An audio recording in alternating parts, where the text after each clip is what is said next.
Welcome back, troglodytes, to your daily dose of guitar information, the Trogly's Guitar Show. Running through Reverb on my usual routine, I came across this quiz that I thought would be a lot of fun to take. I'm not an expert on these copies, some of them are really good, some of them just look good. Let's go ahead and dive into this. This, to me, looks like a real Gibson Les Paul. We can see it's actually been refretted. That might throw someone off that you don't have the fret nibs, but the pickups have definitely been replaced. But the knobs are looking okay. 3-piece top, somebody swapped out the plastics. It wouldn't surprise me if this started life as a Les Paul Deluxe, so that's a real Les Paul. They say it's a 77 Les Paul standard. So far, so good? Yeah, that is definitely not a real Les Paul. So some things that you can kind of notice here are just the whole shape of the fretboard. It's very squared. Now, Gibsons are not like super rounded either, but that looks off. So that tells you it's likely a bolt-on. That finish just doesn't quite have that right shape. Most Gibsons, they'll taper off from right here, not be quite as strong. Something else you might notice, weird pick guard right here. Like, that should not be down here. It should be more like centered. That's the bracket for the guard, and the guard's shape itself is weird. The cutaway is a little bit pointier. You can tell the controls are just a little bit more crammed together, but you will see they've mimicked like that 3-piece body type stuff going on. So 1000% a lawsuit. And they're saying it's an Ibanez 2350. Which, as you can see here, some of them are rather expensive. Other ones are a little bit cheaper. I'm not really familiar with the market on these, but the pickguard right here looks similar to the one that we just looked at. See, here's an example of like a overly rounded fretboard and a really doofy looking cutaway. So number 3, this one's definitely a real Les Paul. Now, is that actually a Les Paul KM? I don't think so. Those are DiMarzios in there. I don't see anything throwing that off. That's probably between 76 to 78. Yeah, 79. Ooh. So this one, I think it could trick some people up because it kind of maybe looks like a lawsuit, but I think that's definitely an early 70s Les Paul custom because you can take note of the witch hat knob, so that puts you in the early 70s. We've got the ABR1 bridge yet. Everything else is looking good on here. Hazard a guess of a 1972? 73. Our next question here, that's definitely a lawsuit. You can see the bolt-on neck right there. But somebody's tried to dress it up with like modern Gibson knobs to kind of throw you off. It's got the ABR1 styled bridge, but take a look at these pickup ring surrounds. See how big and chunky they are? Now, historic spec rings, they are going to be a bit chunkier, but that's just clunky. Lawsuit.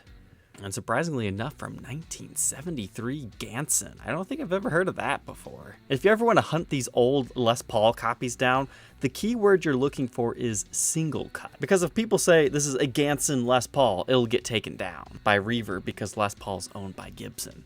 So you have to call them single cuts. But that guy wants $900 for the exact same one that was featured in that article. That headstock actually looks pretty good. I like that they use the kind of vintage looking Kluson double ring tuners on there.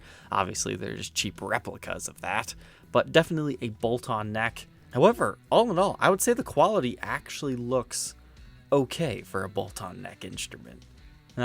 You see what they did there with their name brand? That's why I love this era, because there's a lot of cheesiness here. They wanted it to look like Gibson, so they choose something very similar. Ganson. Man, this one even went as far as replicating the Pancake body. Guitar number 6, that's definitely a real Gibson.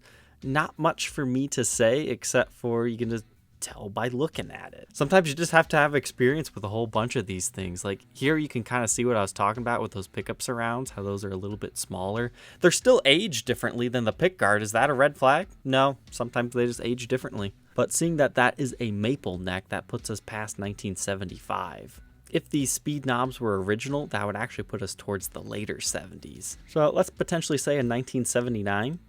Yep, hey, got it. I don't know if those are actually original, though. They kind of look replaced, but sometimes those are hard to tell just with one photo. Number 7, I'm going to go ahead and say that's a real and absolutely fantastic looking. That's a great example. It almost looks like a modern-day historic reissue. Ooh, we got to be careful, though, here, simply because it looks so good. And that font is off. And that output jack looks suspicious. This quiz has got me second guessing myself. I mean, it looks like we even have fret nibs. and it had a pickguard at one point in time, but the ABR1 bridge, Gibson didn't use ABR1s at this point in time, except for on very few select models. So this, despite looking great, I'm going to go with lawsuit.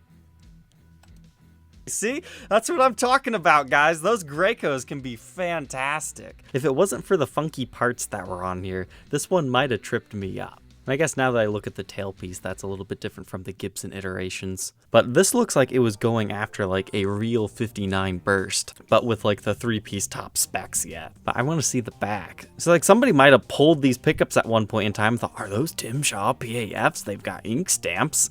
Nope, that's their own little brand of stuff. And even the pickup routes look okay.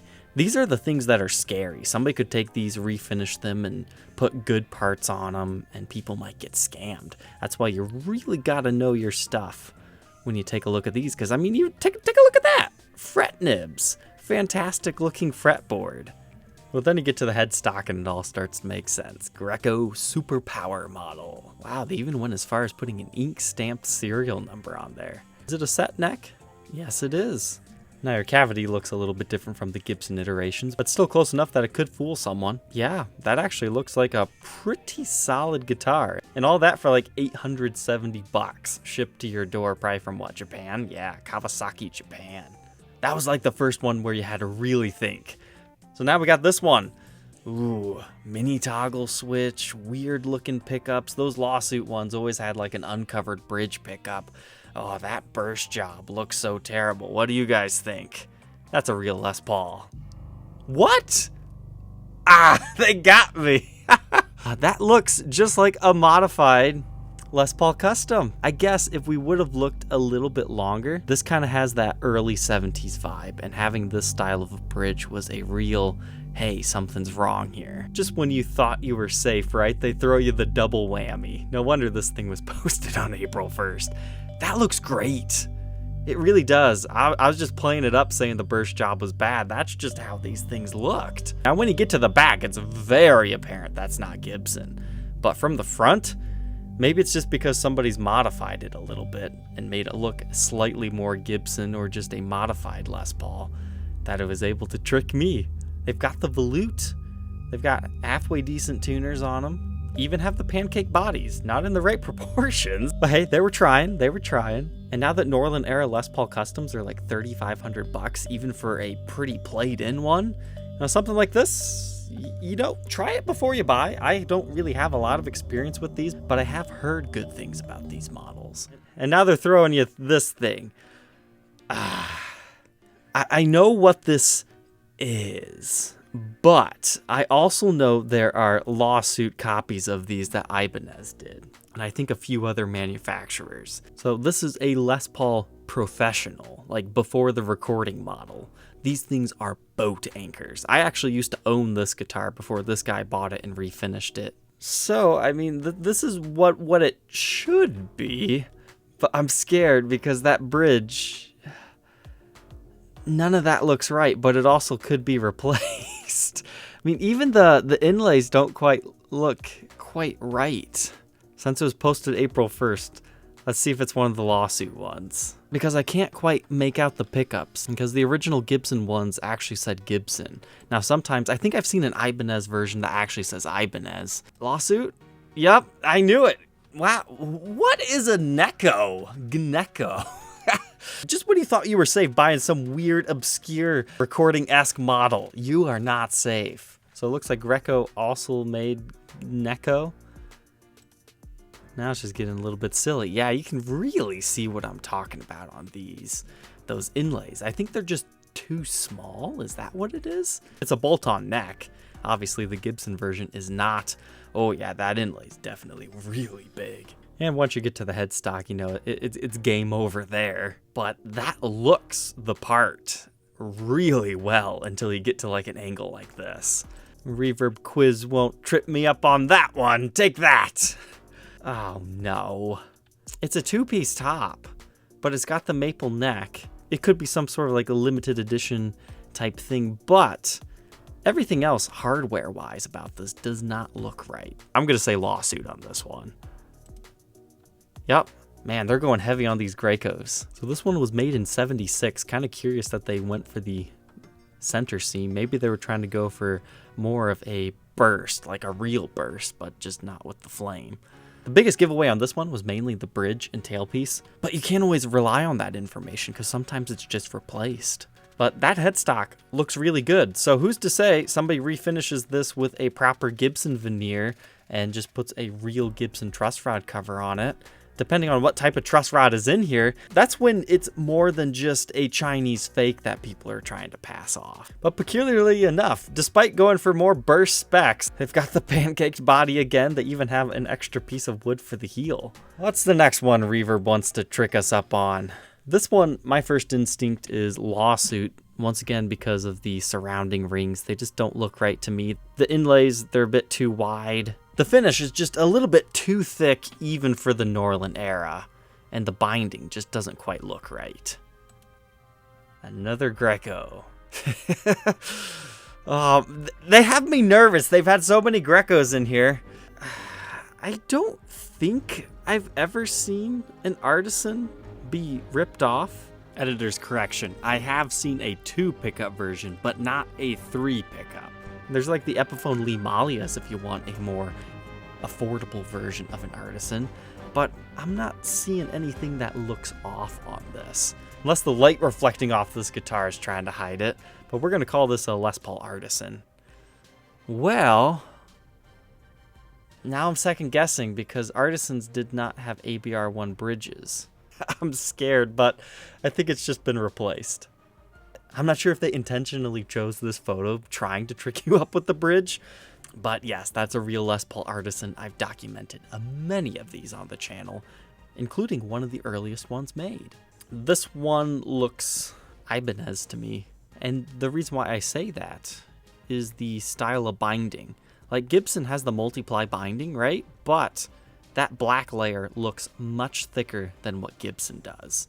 Despite everything else looking okay like an early 70s, I'm gonna put my money down that that's a lawsuit, hopefully. No? No!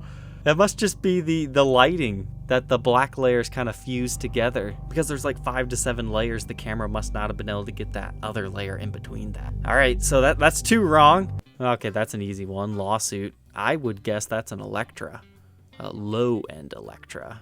No? The reason why I thought it is because of this. Those are known for having that covered and then uncovered one.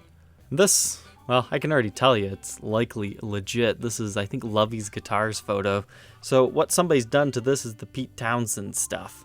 So you got a Les Paul Deluxe maple neck. So that'll put it between, once again, you know, late 75 to about 81, 82-ish. But somebody's just put in that humbucker. All they need is like a big 3 on here and some other knobs. 78. That one's definitely legit. Somebody's likely added the TP6 tailpiece, taken off the covers of the pickups. I'm surprised they didn't try to like mix these up a little bit. That's dead giveaway, easy lawsuit. Ibanez Deluxe 59er. I can't seem to find any of those for sale right now, but I can find one that has previously sold. So it looks like these things are worth roughly around $1,000. That's pretty good for a copy, especially a bolt-on. Wow. There must be something special about those. But there we can see those pickups again. Next up, that's real. The cutaway might look a little bit pointier, but that's just how it was in the Norlin era. That beautiful late 70s. This one, I think they're trying to trip you up again by showing you one of these things. I believe that's a Bill Lawrence design pickup, like a rail style, but that is 100% real. 1976. I guess I probably could have guessed that based on the knobs. Next up, that one is also real but modified. Somebody has some sort of like DiMarzio pickups in there. Very common to add the coil splits, but nothing else is catching me off guard. This one looks pretty good, but the ABR1 bridge and the pickup surrounds, once again, they're just looking a bit too chunky and they weren't using that at this time. Unless it was a very special model, like this one, the last Les Paul custom ever made at Kalamazoo. That was a great video. That's a lawsuit something. Number 22, appears somebody has replaced the bridge. Now that I'm looking at it a little bit longer, it's kind of rubbing me the wrong way. Is this a Greco? Yep. The 2-piece top strikes me as suspicious. but it's mainly the spacing between the controls that's making me think lawsuit on this one. Yep, another Greco. Man, they made great looking replicas. Okay.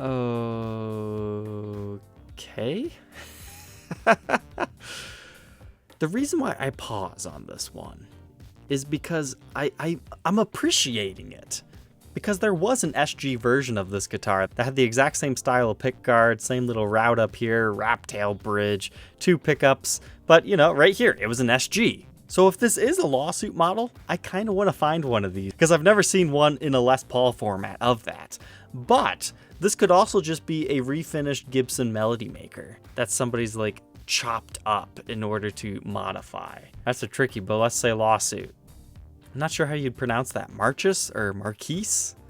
Single cut. I want to learn more about that. Well, they want about $500 for it, shipping from Barcelona, Spain. Oh, wow. I thought it was just like a flat melody maker style, but it appears they have binding on it. Kind of like it a little bit less now.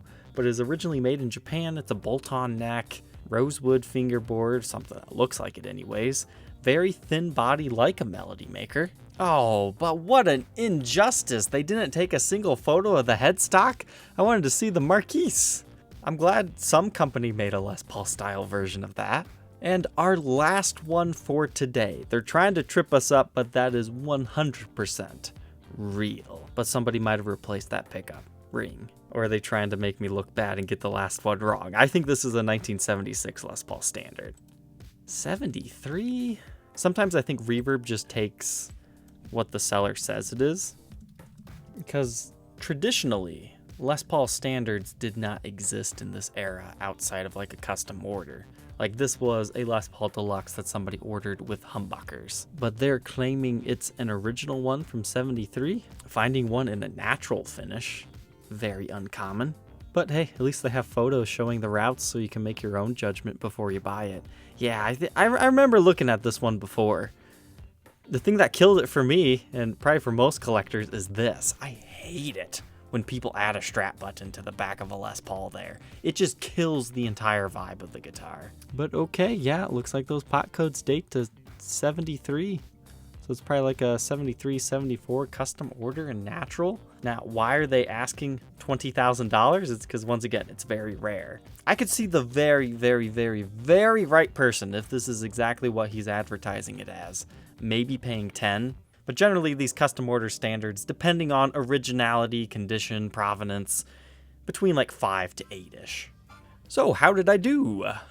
92% just for missing 2? I was always that kid that anything less than an A+ was a failure.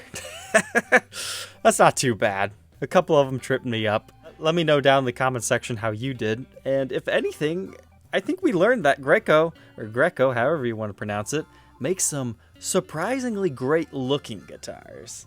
Alright, troglodytes, thank you for tuning in today. Don't forget to like, comment, and subscribe, and we will catch you tomorrow on the next episode. Take care.